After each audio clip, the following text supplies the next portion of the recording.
the dizzy, but we can always share some ditties. It's just a cup in time. This song doesn't have to rhyme. Life's all of us, not every moment we can be feeling fine.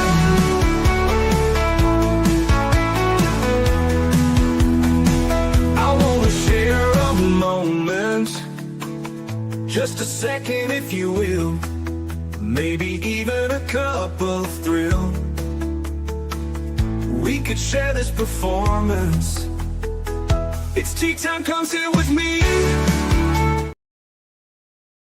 Well, welcome guys, Miss Liz in the house. And today we are all the way in Spain. That's right. Our guest is coming in from Spain. Izabela is in the background and we're going to talk about her tea. And her tea today is Unraveling Deep Reflections and Reinvention. That is the tea we are serving in this house today.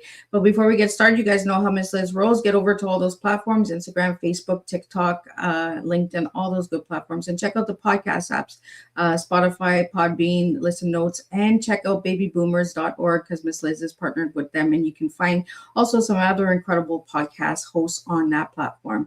So let's get started with disclaimer and then a beautiful intro. And then we're going to get Izabela Oquendo in here. And we're going to spill her tea with you guys and share a little bit about her book and her story as well.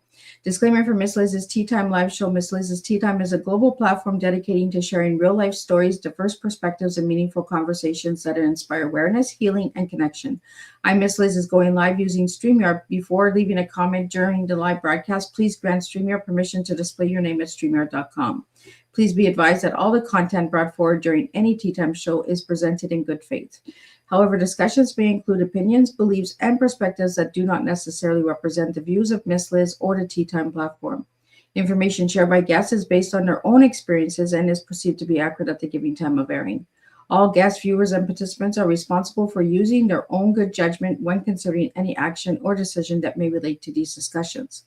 Some episodes may cover sensitive topics, including but not limited to trauma, abuse, grief, mental health, and other emotionally triggering subjects. Listeners' and viewers' discretion is strongly advised. Tea Time with Miss Liz is an open discussion forum designed to offer insight, inspire awareness, and create connection. It is not a substitute for professional, medical, legal, or therapeutical advice. If you require professional support, please seek assistance from qualified professionals or trusted resources in your area. If you have any questions regarding this disclaimer or the content of this discussion, you are welcome to contact me, aka Miss Liz, directly at my email at bookingmissliz@gmail.com or visit my link tree at Miss Liz's Tea Time. By choosing to participate in, comment on, or view these live shows, you acknowledge and accept this disclaimer. Your participation is entirely voluntary. I, Miss Liz, welcomes you to join the conversation with an open heart, and if at any time you feel this platform is not right for you, I respect your wishes and decision and welcome you back whenever you are ready. Tea Time with Miss Liz is serving truth and awareness one cup at a time. Well, welcome to Tea Time with Miss Liz, where we don't just share stories, we explore the moments that change the directions of our lives. Today's guest brings us a conversation that asks a powerful question. What if the life you built wasn't the life you were meant to live? Please join me in welcoming Izabela Oquendo, author, somatic therapist, and founder of the Mindful Waypoint. Izabela's journey is one of deep transformation after experiencing personal loss and major life shifts. She made a bold decision to let go of everything familiar, travel across the United States with her family, and rebuild a new life in Spain, rooted in alignment and truth.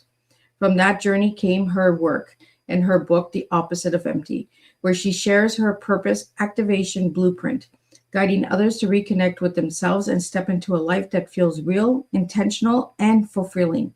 Her tea speaks to the journey, unraveling, deep reflections, and reinvention.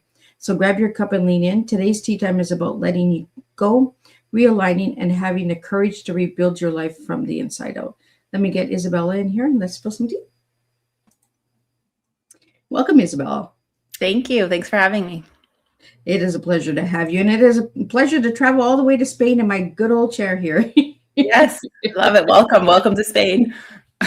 Well, Izabela, tell us a little bit about yourself, who you were as a little girl and who you are now. Well, I am the child of immigrants. My parents came to the US from Poland in 1987. So that was during some times of extreme distress in Poland. There was, Soviet occupation, communism, rationing. My parents went through all of that. So they left Poland to build a better life for themselves and for the future me. I wasn't born yet. And, growing up, I'm an only child. So that was a challenge because my parents didn't speak English. So it was a lot of the translations fell on me. And I remember being 6 years old, translating for my dad at the bank and things like that, so there were definitely some challenges growing up, but I think it forced me to be very independent. And, I think I really, I owe who I am to those experiences for sure. And then I grew up and I've become kind of a no BS type of person. I'm not really one to settle. When something displeases me, I act on it pretty quickly. And that's how I ended up in Spain. I like it. The no BS girl. That is my type of tea right there. Life is so complicated. Let's just not have any BS in it, right? Right, exactly. Well, let's talk a little bit about your book and your journey to Spain. How did it all begin? Because I believe you sold everything and traveled in an RV, correct? Yeah, so my story kind of starts in 2023.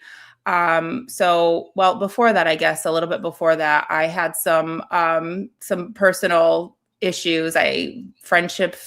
My closest friendships fell apart, and I came to a point in my life where I had two. Well, one of them was a baby, like a newborn, and then I had my daughter, who was, I think, 2 or 3 at the time, and it was just a really lonely period in my life. And then in 2023, my father passed away. He got sick in 2022. And I, again, only child, we had no family around. It was just me and my mom. I was his primary caregiver. And so I went through 9 excruciating months of him doing a very steep decline very quickly. That was the most challenging time in my life. And, after he passed away, I kind of did an inventory of my life and where I was and what I wanted to accomplish and whatnot. And let me backtrack a second, because while he was sick, this was like the darkest time in my life ever. And I was searching for ways to kind of cope with all of the stress and everything that was going on. What I ended up doing is discovering mindfulness meditation. And that really changed how I handle stress and how I respond to my environment in general.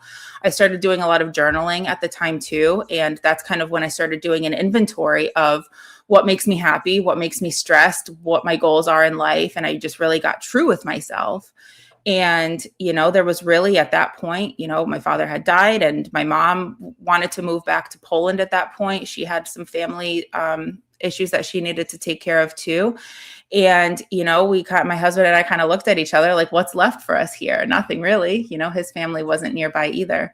So, one day we were driving on the highway and we were driving past an RV and we kind of looked at each other. That'd be kind of cool to travel in an RV.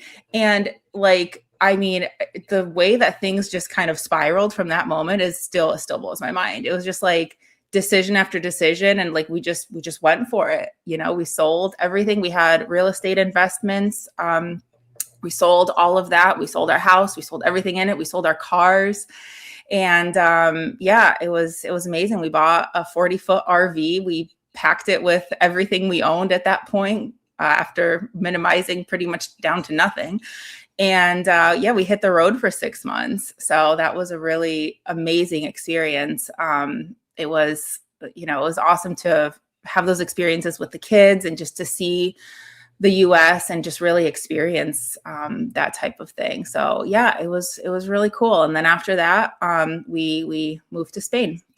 Mostly the reason that we moved to Spain was, it's been a lifelong dream of both of ours, but also to be closer to my family. My mom is still in Poland now. So it's a quick 3.5 hour direct flight. And so it works out nicely. I like that 3 hour flight. Gets you out of Spain once in a while too, right? Oh yeah. Yeah. I mean, Europe is so accessible. Like I went to Poland for Easter. I paid 35 euros for a round trip ticket. Wow. I know. So what do you enjoy about Spain, Izabela? Well, I really enjoy the weather. So I'm from Connecticut, which you may or may not know has some very brutal winters when it wants to. Like this. I'm a Canadian girl, so we know winter. Yeah, I'm sure. Yeah. This past winter, we like weren't there for it, but what I heard was, geez, it was pretty intense. So we love the weather in Spain. We live 700 meters from the beach. So we can see the Mediterranean Sea from our window, which is a really, like, we're just, we're beach people. My kids basically live in the water.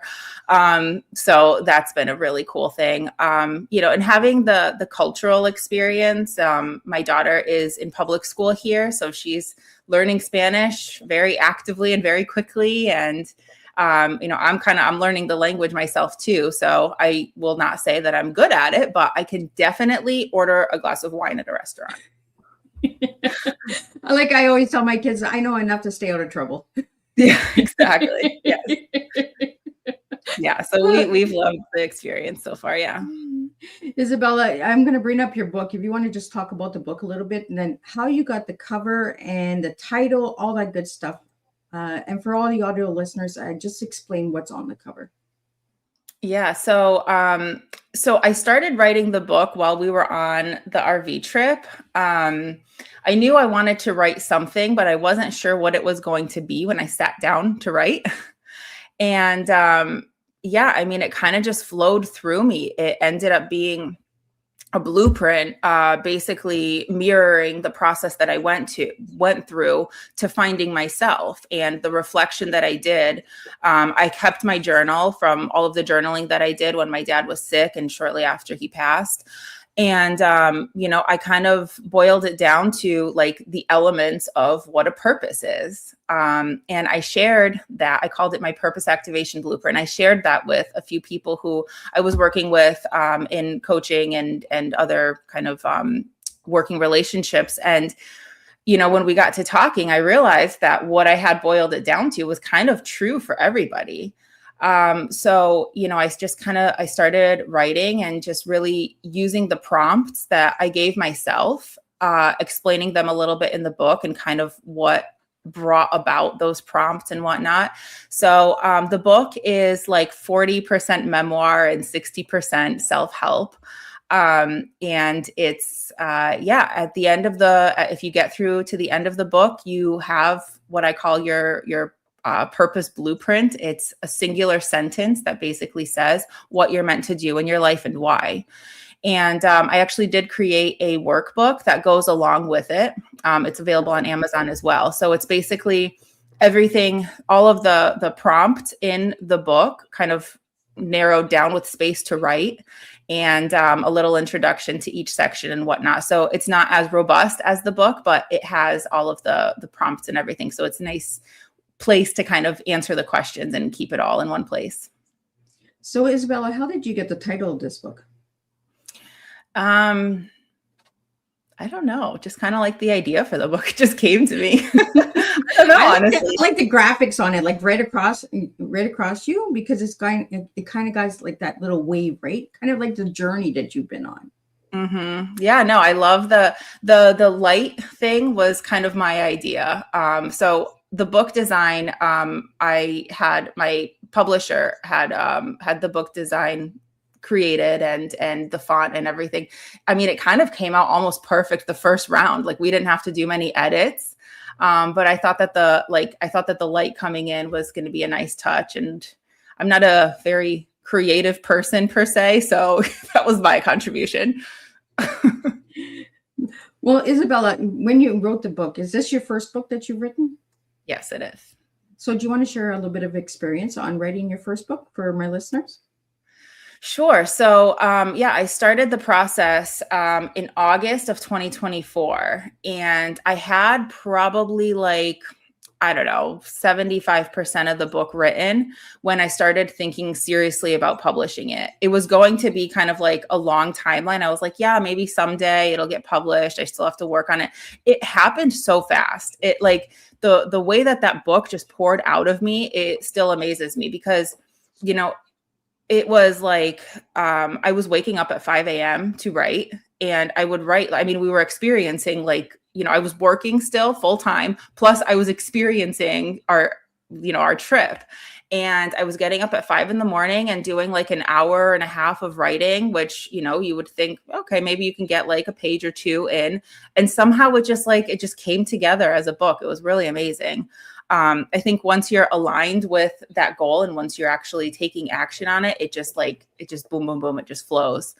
So yeah, then in December, when I had a good chunk of the book written, I started thinking about the publishing process, and I connected with the publisher that I ended up hiring.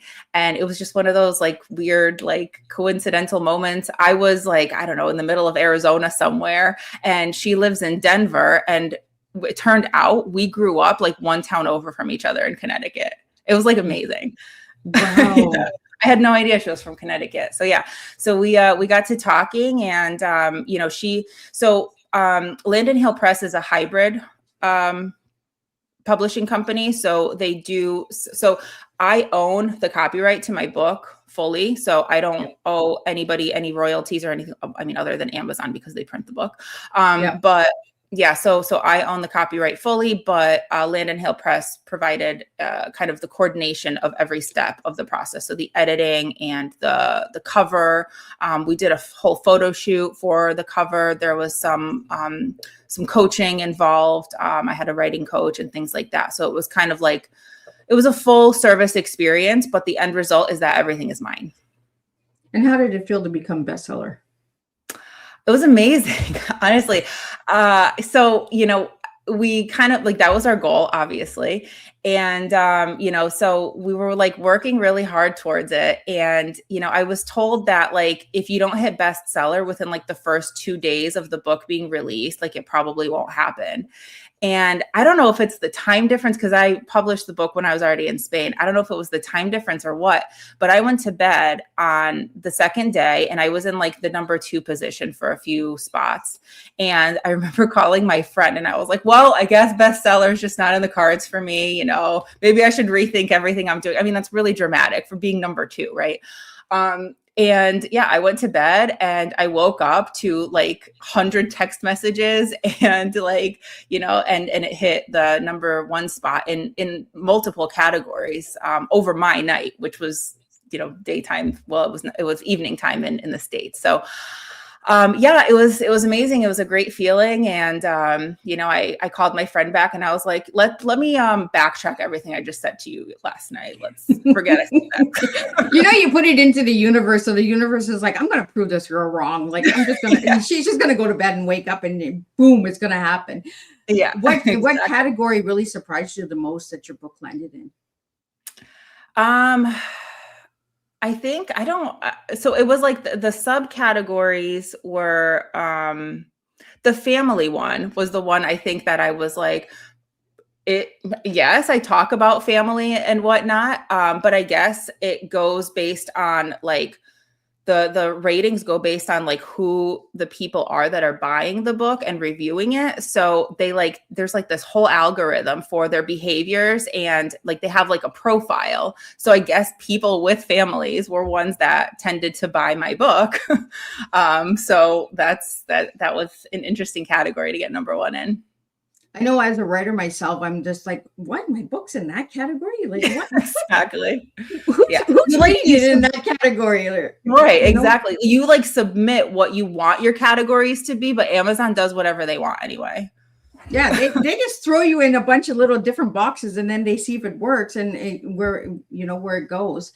I always love talking to first-time writers because you know, you think of writing a story, but then you're just like you said, 75%. And then you're like, oh, maybe I'll get it published one day. What was that kick that really got you to move forward to do that publishing? Like, did you just wake up and say, today's the day, I'm doing it?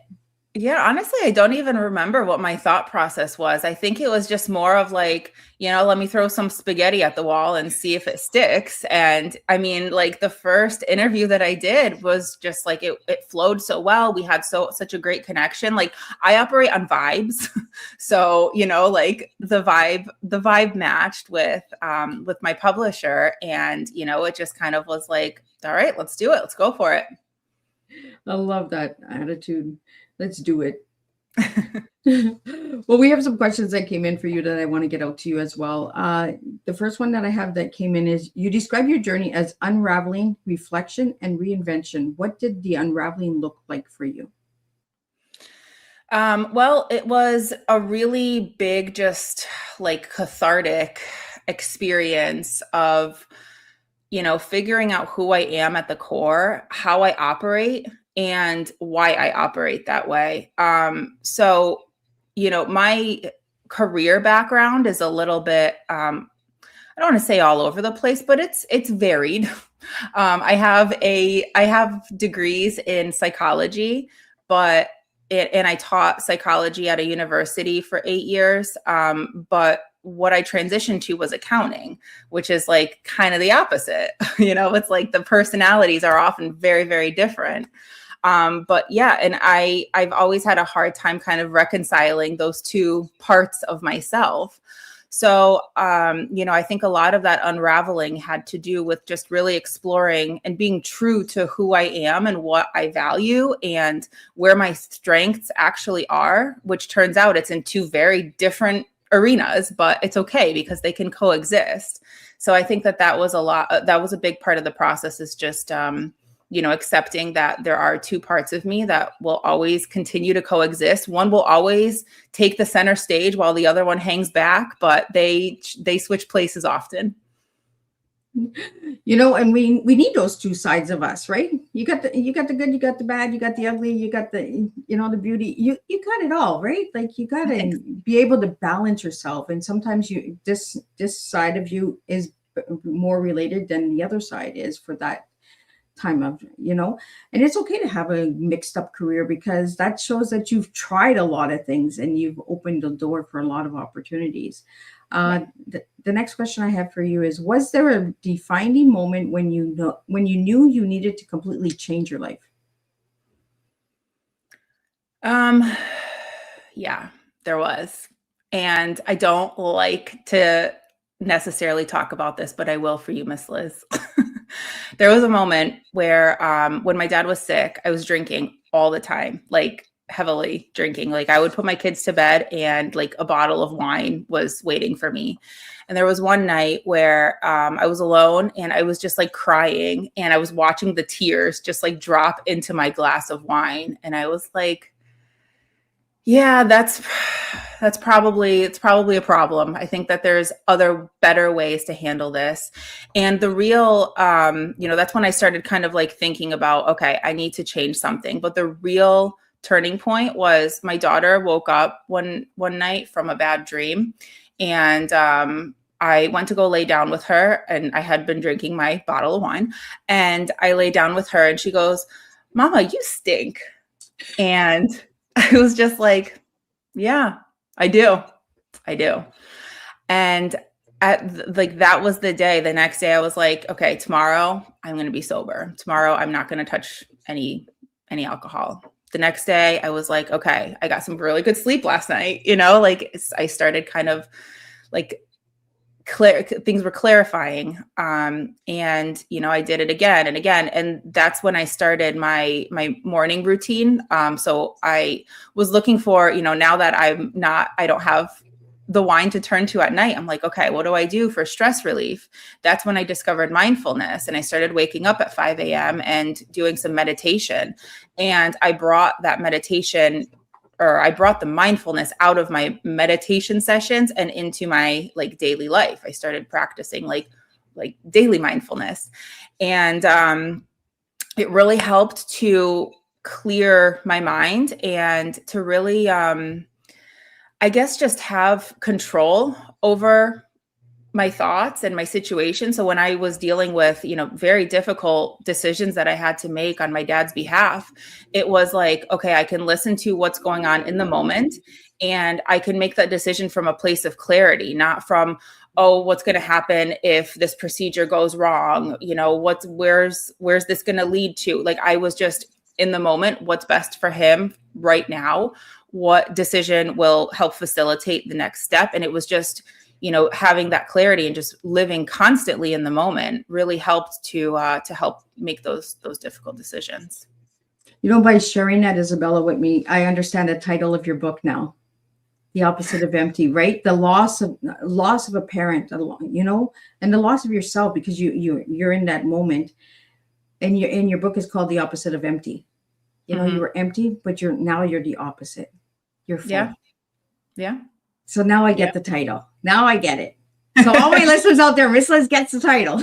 I love it. The first line in the book is the opposite of empty is full. And I wrote that after I finished the book. And I get it now because, by sharing that, and thank you for sharing that, because, you didn't have to, but you chose to. And I really appreciate that. And I appreciate when my guests open that door for me and share a little deeper, because then we understand a little bit more. And I was trying to understand the opposite of empty. And as you were sharing that, I was just like, I got it. Because grief takes us down a path that we're lost. And thank you for sharing that. And kids, they snap us out of our crazy, stupid choices sometimes. And the littlest thing they'll say to us, and they'll be like, you know what? You're right. Yeah. They call us out. Right? If you want to know the truth, ask a 3-year-old or anybody, and like a child, right? They're going to tell you the truth because they don't have to hide it. Yes, exactly. Yep. Yep. Another question I have for you here is selling everything and traveling in an RV, a bold move. What did that experience teach you about yourself? Well, it really taught me that I don't need stuff.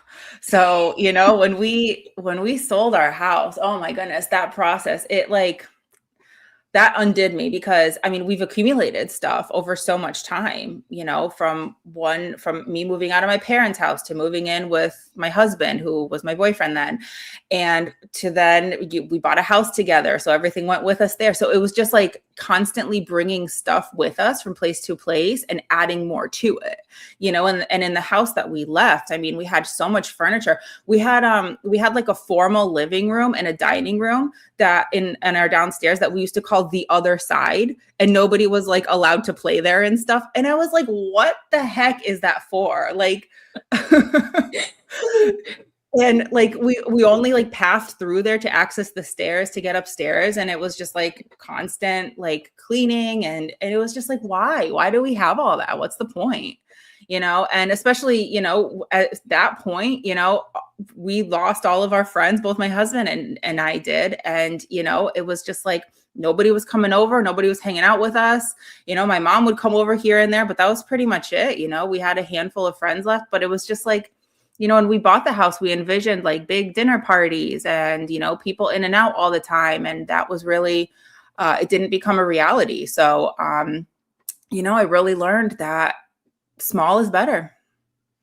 I like that, small and less is more, Mm-hmm. And we realize we accumulate so much stuff, and then we're just like, oh, but our friends are going to like it, and our friends are going to enjoy this, and our friends are going to do this. And then you realize there is no friends to enjoy any of it. And then you're just like, what are we doing? Right. Right.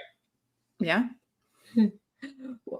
The next question that came in for you is, how did the journey shape the person you are today? Well, it like really underlined the fact that I'm a badass and I can do whatever I want. I've done some things that I myself had only dreamed of up until 2024. I never, it was always like oh, that would be so cool someday, or maybe in another life, or, and then I just like did it. Like there was no there was nothing in my reality that said like, you are the type of person that's going to travel in an RV, like it just didn't make any sense. But I was like, that's who I am going to be. And that's what I'm going to do. And what I really learned, and this kind of leads into the work that I do now, is alignment. You align with the person you want to be, not the person you've been. And then your reality kind of shapes into that mold that you've created. Well, kind of goes into the next question that just came in for you, is what inspired you to create the purpose activation blueprint? Well, it was the process that I went through, so it transformed my life. It took probably like, I don't know, a little bit less than a year, between 6 months and a year, that I went through from the mama you stink moment to, like actually fully realizing what my purpose is. And I broke it down when I reviewed those pages that I wrote in that difficult time. I started to kind of pick out like, oh, okay, well, this does, the desires are an important thing to factor in, your passions and your values. I spent a lot of time doing work that didn't necessarily align with my values, and working with people who were very different from me, but I had to put on a face to keep my job and to perform well, be accepted. So, I really, the purpose activation blueprint is all about just being true to yourself and figuring out where, part of the process is figuring out where those values actually came from and why they're important to you. Because once you understand that, it's a lot easier to honor them. And that's something we don't talk about a lot in today's society, is values. Because we got to put that face on, right? We got to mask ourselves. We got to act a certain way, because if we're in this room, we got to act this way. If we're in this room, we got to act this way. And I kind of like your attitude. There's no BS, right? It is what it is. This is who I am, and I'm coming as I am. And so for the activation blueprint, how does that work? So there's 7 chapters that focus specifically on the 7 elements of the blueprint. And the instructions are essentially to spend like 1 week or so on each one, because they're journaling prompts. And what I found when I was going through my own process is that, I would give myself the prompt, and then I would write about it. And then like I would go about my day, and other things would start popping up, and I'd be like, oh, well, that kind of explains why this is like that. And then, so I would go back to my journal and kind of, hash that out with myself. So, so I prescribe a week for each step.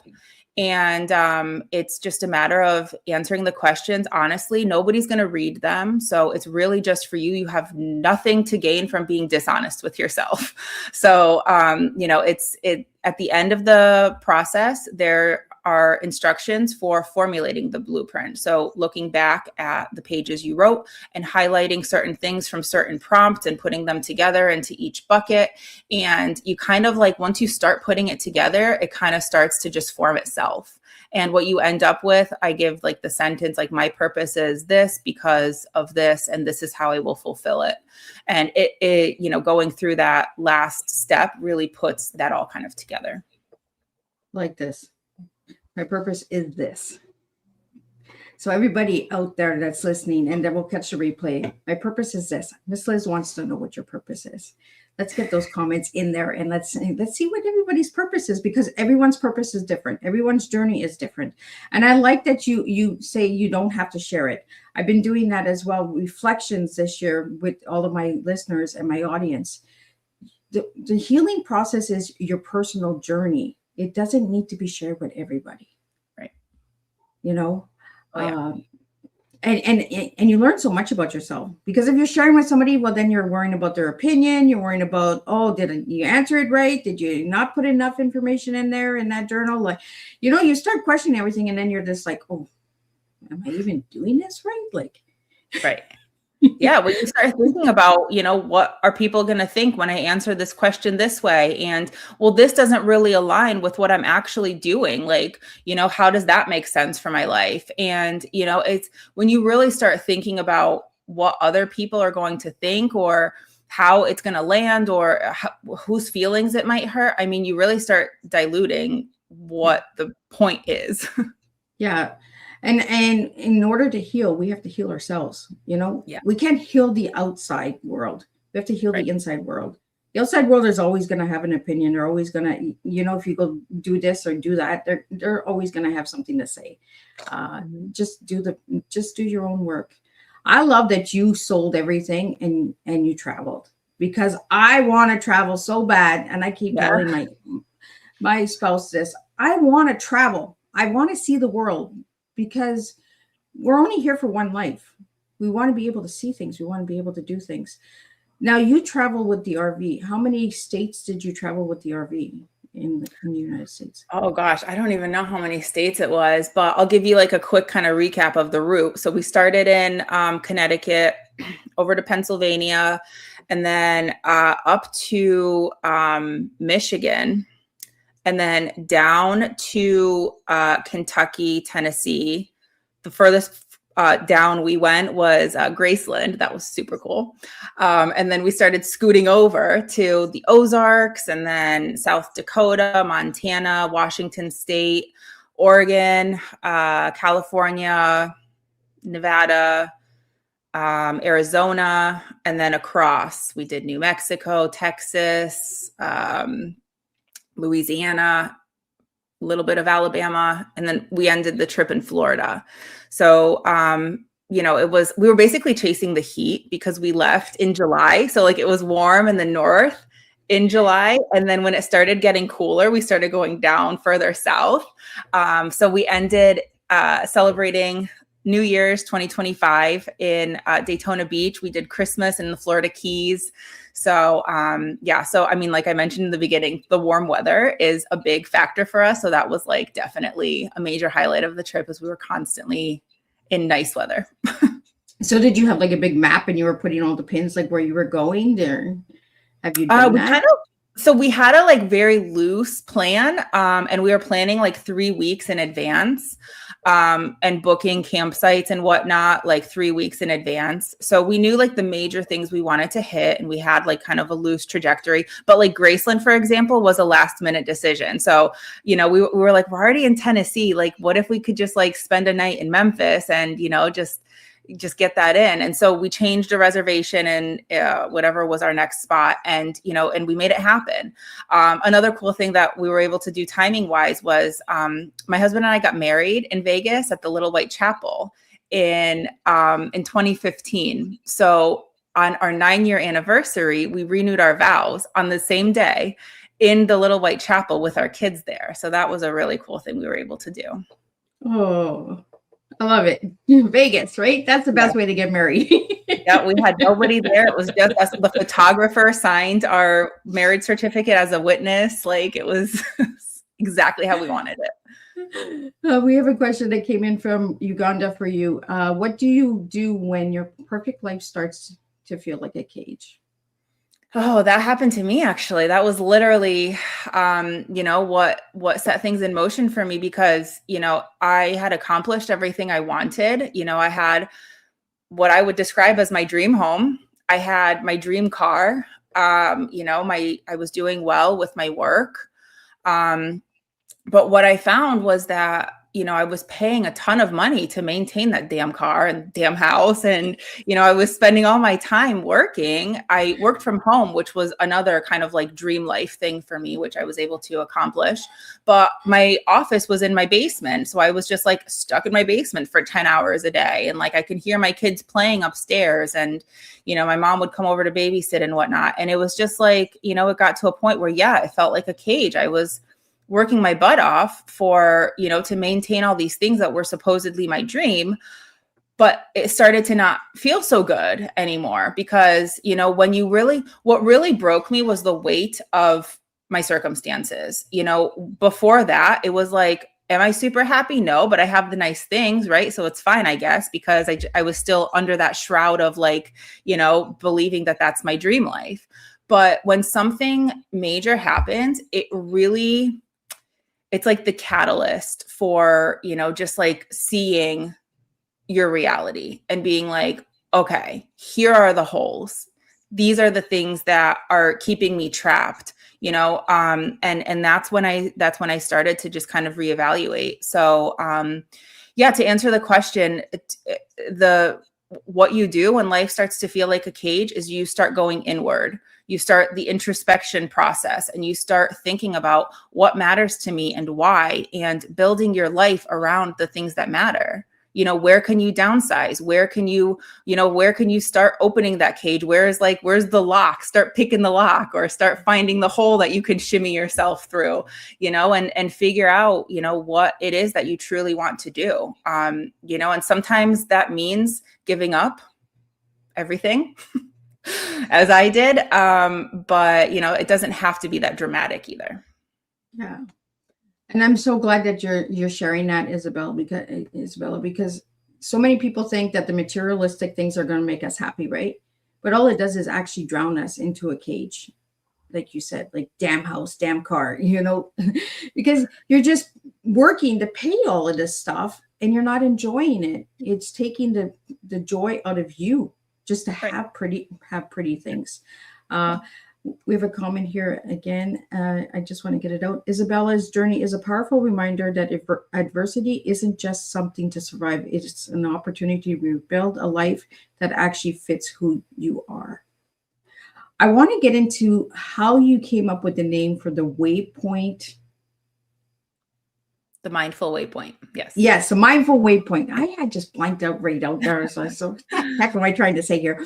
The mindful waypoint. How did you come with the name? How did it come to you? Well, mindful comes from, my mindfulness journey. And that's really like the catalyst for all of the change. Honestly, mindfulness meditation is what changed my life. And a waypoint is a stop on a journey. And, my journey was all started because of mindfulness. And I call myself the mindful wayfarer, because a wayfarer is kind of the person who takes the journey and, guides others through the journey and whatnot. So in my work, I'm the wayfarer, because I'm here to guide people on their journeys. And, and I always tell people, your transformation doesn't have to be as dramatic as mine. You don't have to sell everything and move to Spain, it's just a matter of, the process is the same, but the outcome is different for everybody. Well, it's like the personal journey, right? Everybody get an RV, sell everything, and let's just travel and see where it takes you. It might not take you to Spain. It might take you to a different country. I think the RV is definitely like a requirement. I've been saying that. And I think it's a good way to travel, because your home is traveling with you. Oh, it was amazing. I mean, it was so cool. Like, we would be homesick for the RV. Like, if we were out all day, we would be homesick to get back to the RV. Right. We have a question here. How can someone start reconnecting with their true self? Well, it's that introspection process that needs to be done. So, for me, again, the catalyst was the mindfulness meditation, but the discovery happened in my journaling process. So I think everybody processes differently. Journaling isn't going to work for every single person, but I guess the first step would be to figure out what type of introspective process will work best for you. How do you think? How do you analyze? For some people, it's art. For some people, it's actually, weirdly, I've been talking a lot with about this process with ChatGPT, and AI is oftentimes like a reflection. It's a mirror for our thoughts. So, I've been playing around with programming my journaling prompts into AI, and kind of like having the AI integrate the responses and, help to guide the reflective process. So I'm thinking about releasing something like that as like a course or something like that. Yeah, I mean, you just really have to figure out what it is that works for you. But it needs to start with the questions. You need to start asking yourself who you are, why you are that way, and what type of life you're looking to build. Absolutely. And we have a comment here, incredible story of courage and transformation. We have another question here for you as well. Is how do you handle fear during big life changes? Oh, yes. Although there's a whole section in my book about fear, because this was a big thing for me. So, fear fear at the end of the day is just uncertainty. The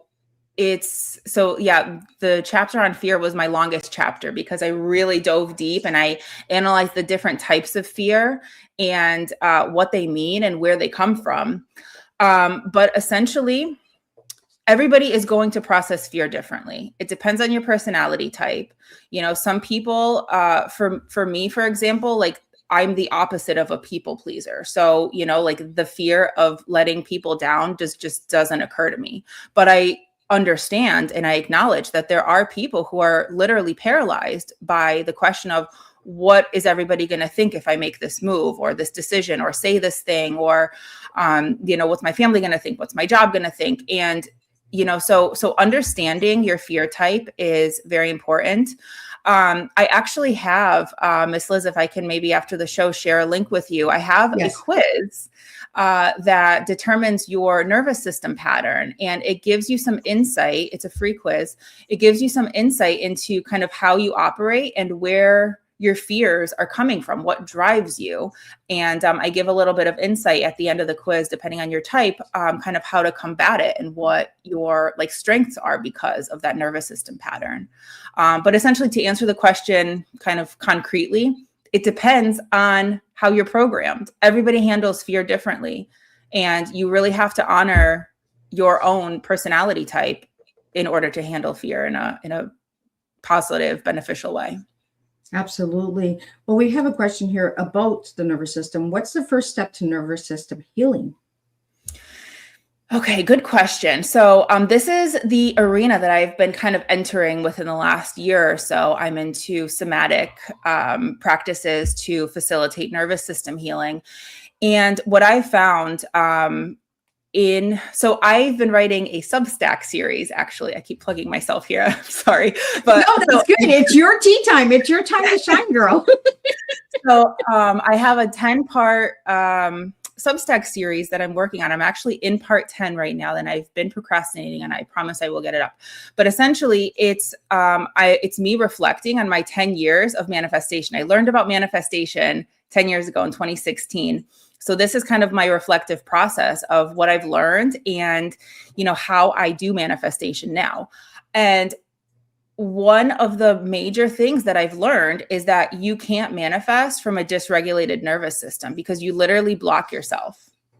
And, I don't think that that's talked about enough in the kind of mainstream manifestation theories and whatnot. But what I've noticed is that when I really sink into my body and I regulate my nervous system and I understand my nervous system, because step one is always understanding.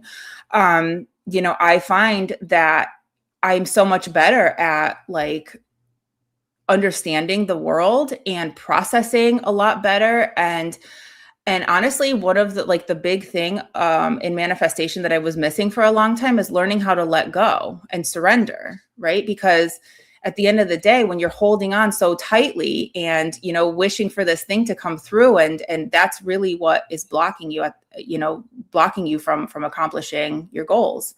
So nervous system healing, I think, happens through the body.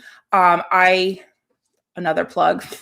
I have a group that I'm putting together, a free community. Actually, I'll share the link for this one too. And, I share in the group, I'm working with a partner on the group, and we do somatic nervous system regulation there. So we have some live calls that we're planning. We also have some pre-recorded stuff, and her focus is on breath work, and my focus is more on EFT tapping and visualization, meditation, that kind of thing, and gratitude. That's a big thing that I'm incorporating here is you have to maintain gratitude for your current life in order to manifest your dream life. So I hope that answered the question. That was a really brown. No, and that's okay. And you can plug yourself as much as you want, girl. This is your tea time. Love It's it. your time to shine. This is what Tea Time is all about. It is not about Miss Liz. It is about you guys. We Love have it. some more comments that are coming in that I would just like to share with you.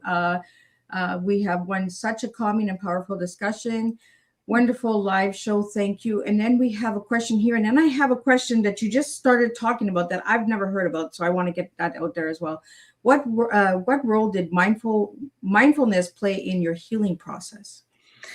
Yeah, so mindfulness was kind of when I learned mindfulness, that was really the turning point, because I started implementing mindfulness not just in my meditation, but also in my daily life. So, for example, on a day-to-day basis, I think most of us can agree that there's constant stream of thoughts flowing in our minds, right? Like, what's for dinner tonight? Why did I say this weird thing to that last person I just interacted with? Why is that guy looking at me funny, right?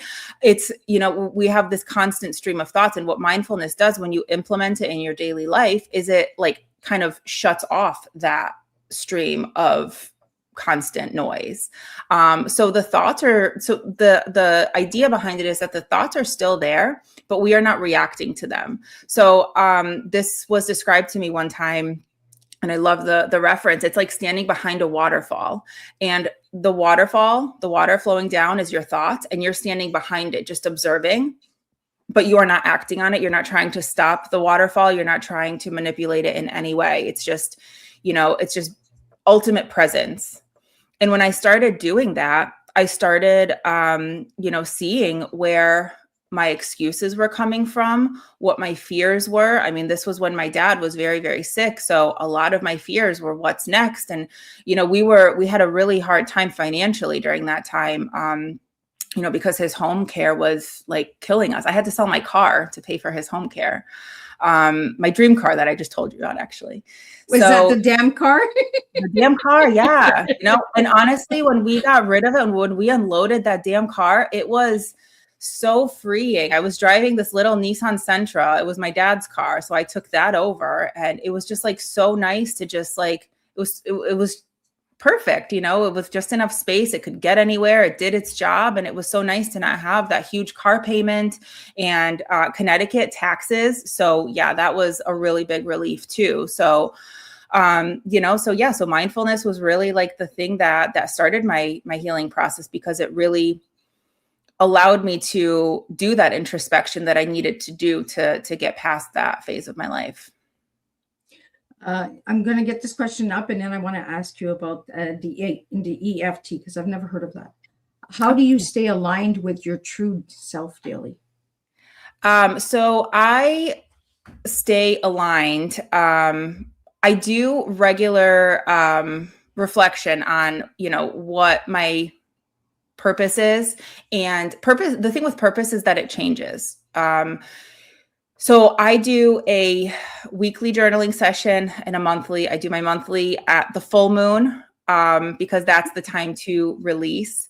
So I really look at like what's holding me back, what's blocking me from serving my true purpose. Has my purpose actually evolved? There's always a core to the purpose, but the way that it manifests in your life can change based on the season of life. I just really, really look into kind of where I'm at, where I'm going, what's around me, who's around me. I really do a deep dive into who I'm surrounding myself with, because I learned the hard way that who you are is a reflection of who you surround yourself with. And, so I make sure that I'm only doing the things that fulfill me. I have this thing where I say, if it doesn't help me to reach my goal, it's a no from me. So I say no to a lot of things, which I used to not do before. I don't force myself to I'm an introvert, so I don't like to be out and, socializing and things like that. So when those invitations come about, I have no problem saying no now. And that honors my purpose. That honors who I'm becoming. And the more you stay in alignment with who you want to be, it's called your higher self. So the more you are behaving like your higher self, the faster you will become your higher self. I really like that, because, we don't talk about that enough, and we need to start bringing that more to Tea Time, because for all my listeners out there, Izabela's story is a true adversity story. You got so much stuff and then you just sold everything. You woke up and you were like, damn house, damn car, damn this, damn, and you just sell it all and then you go to Spain. That's just the way you do it, guys. You sell everything, get an RV and travel and see where your purpose takes you. I know if I could drive, I would have an RV and I would be gone. My grandkids would be like, where did Nanny go? Yes, it's so amazing. It's so freeing. If you can do it, I honestly recommend it. Izabela, I want to talk to you about that EFT before we wrap up. I've never heard of it. What is that EFT tapping? Oh, lovely. So it stands for Emotional Freedom Technique tapping. And what it is, so you tap on the body's meridian points. So like you start at the crown, you tap above your eyebrows, side of your eye. So you work through the body's meridian points. And what it's doing is and while you're doing that, you're either listening to something that is beneficial to like what you're feeding your subconscious, or you're repeating things that will benefit you. So I know we're limited on time here, so I'm not going to go into the whole spiel on what the subconscious is, but essentially it's a collection of all of your experiences, everything everything you've ever heard about your abilities, your capacity. It's all of that. And it's what kind of holds you back from accomplishing the things that you want, because there's like your subconscious puts a limit on what you believe you can accomplish.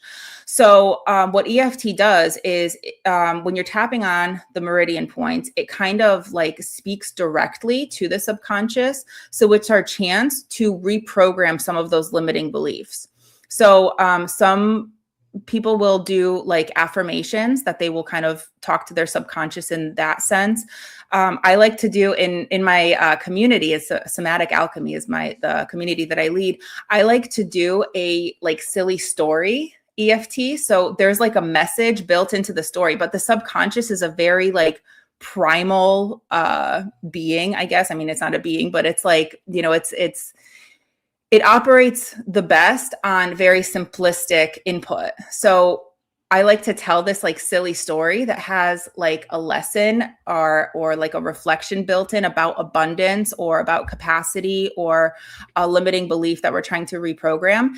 And it's kind of like talking to a kid. So, I tell stories about like aliens and farm animals and things like that. And it's really cool because it really opens the subconscious to receiving the message in a roundabout way. So rather than telling your subconscious, like, I am worthy of this, of money, of success, of love, whatever it is, you're telling this story so the subconscious absorbs it in a different, more potent way.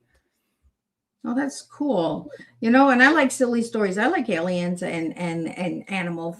What's your favorite animal there, Izabela? My favorite animal, I told us, I went last time I did this, it was about farm animals, and the horse was the hero. So I guess I like horses. She's a horse girl. Yeah. I'm going to just pull up your book if you want to tell everybody where they can grab the book, and spell out your website for all the audio listeners out there, and give me a final message of what you would like all the listeners to know. Sure. So my book is available on Amazon. Both the book and the workbook are available on Amazon. They're linked to each other on the pages. The book is called The Opposite of Empty. And my website is themindfulwaypoint.com. So that's THEMINDFULWAYPOINT.com. And that was helpful that you have it spelled out on the screen because a lot of letters. I try to help you guys out. Perfect. So I'm hopeful that Miss Liz will share my links after the recording of the video, and I welcome all the listeners to partake in the quiz to find out your nervous system pattern. Join my Somatic Alchemy community. We host it on School, and pick up the book. I think I've heard good reviews. I think that I think I'm onto something, and I'm going to transform the idea into more of like a course with the AI integration that I was talking about earlier and things like that. So I'm excited for what's to come, and stay tuned. There's a lot that is coming about. And my last message for your listeners, Miss Liz, just effing do it. If it's on your mind, it's on your mind for a reason. Overcome the excuses, figure out what it is that is holding you back, get over it, and do the damn thing. I love it. That's the best message I've had for the last message for my listeners. Just F and do it. Yeah. Well, I want to thank everybody for joining in, bringing in your comments and your support, and tuning into Tea Time, because I could not do this without all of you guys. So I'm just going to do a quick recap of what today's Tea Time was, and I will see everybody at 3 p.m. for the second Tea Time. Tonight's Tea Time has been canceled and will be rescheduled in the future, but it will not be happening tonight. So stay tuned for the 3 p.m. show. We'll be having a returning guest coming in. Bracha Goetz is coming in. She's written 47 children's books, so we'll be talking about all of those books and all that good stuff.